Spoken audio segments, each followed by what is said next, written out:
Welcome to my next video, guys. This one's going to be a little bit of a comparison between two figures that I feel kind of have a similar theme going on between them. Not really sure if I've seen these two guys in a video together. Now, I'm not going to de-transform them from their combined modes, so this will be a comparison of just their combined modes. The first one here, I'm going to go ahead and go with this, which is the movie Optimus Prime. I'm trying to remember which one this one is. It was a special Toys R Us edition one. I had to get it Black Friday. Got it really cheap because I got it Black Friday. It was only like $40, whereas normally it was like $90, $100 at most other releases. So it does have the enhanced paint job of being the Toys R Us release. So you can see on the guns how they've got the gold, the blue, the darker blue, the red, and the silver and the orange. Now I've seen other ones of these where those things are pretty much all gray. So that's why this one's a little bit nicer. Now you're also going to have some paint here on the wings you're going to see, which kind of is reminiscent of his old trailer from the G1. So that's the silver and kind of like the stripe he had on there. But it's got all the jetpack parts from the Transformers movie. I believe this was movie 3 is when he got this jetpack. So he has all the parts from that. And the little jets here do move. It's kind of hard to see, but they do move around. I do like that detail. One of the things on the new Bumblebee, that masterpiece from Takara, the gold one that comes with the jetpack, it's got fake little things here that don't move around. There is a third-party upgrade kit that I do consider getting for mine, so that way I can have a jetpack. And the third party does have actual full engines that move around. Now, as you can see, it's a jetpack combined onto Optimus Prime. The wings are fully posable in many different spots, so you can kind of get like a Gundam X. I'm trying to remember. I think it was Gundam X, where he had the X wings and he used the solar powers or charging up, so you can kind of get that out of him. And you can remove the jetpack. It does fit on the back of the trailer or back of the truck while he's in truck mode. And actually, it's really nice on there. It's got trim inside the engines here for the propellers inside the jet, and it does add a little bit of contrast, which does help make it a little bit nicer. I'm trying to remember where I pulled down on him to make him talk.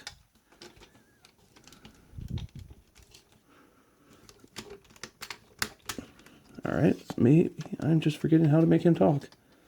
Alright, but he only says one thing, that he is Optimus Prime. It's the only thing he can say. Now, of course, I can't remember which part it was that made him do it. Alright, well, it's Peter Cullen's voice on there, and it does the just I'm Optimus Prime. Apparently right now I'm just forgetting how to do it.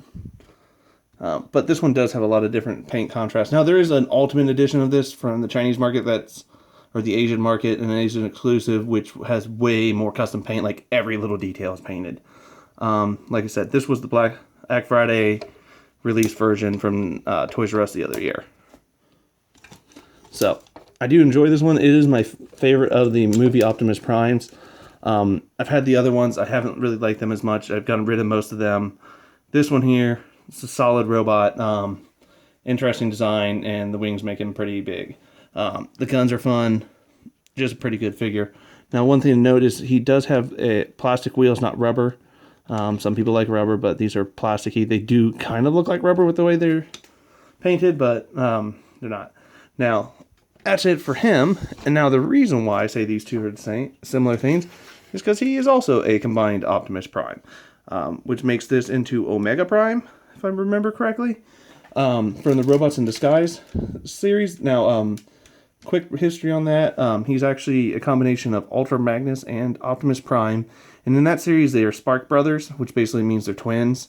And so kind of why they're able to combine into this form. And at first, Ultra Magnus didn't really like Optimus when he showed up on the show. He was always mad at him. And then eventually they forced the combination, and then it just kind of became their thing to combine together. Now, there's a couple ways you can display this. You can have these parts out like this to cover up the shoulder gaps back there. But I don't like having all the extra hang out. I personally prefer it like that, more trimmed down. Now, you can see his shoulder flaps here that were covered by the chest flaps. And they're not that bad, so I don't mind leaving them out. Now, the next thing here, These are the ports that become the legs on Ultra Magnus. So you can have them like this. You can change them around how you want them in there.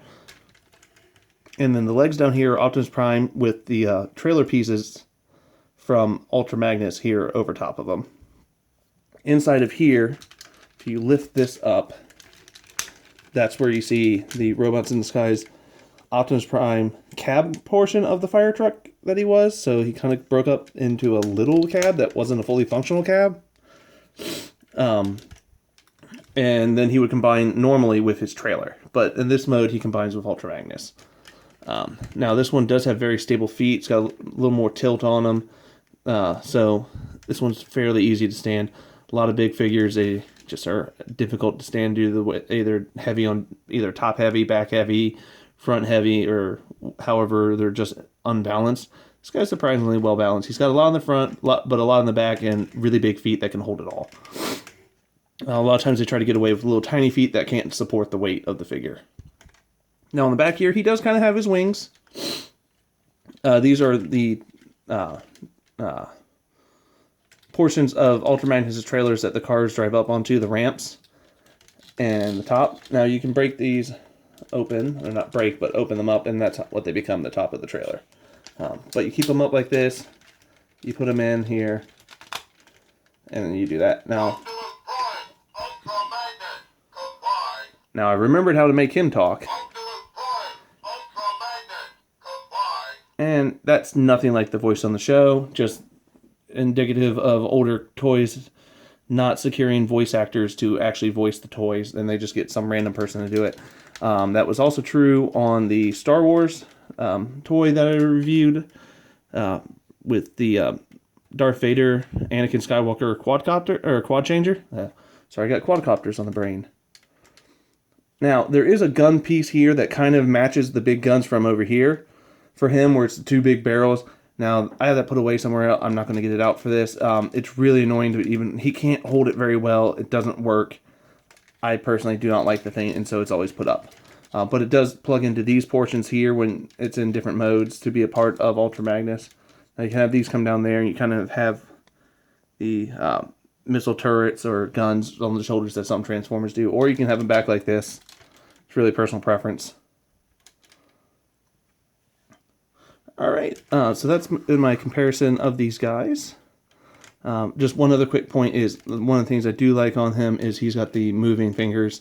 You don't see that too often on many of them. Now, I believe... no, he does not have moving fingers. That's one of the things I don't like on some of the more leader class Transformers. It's so easy to make a moving hand.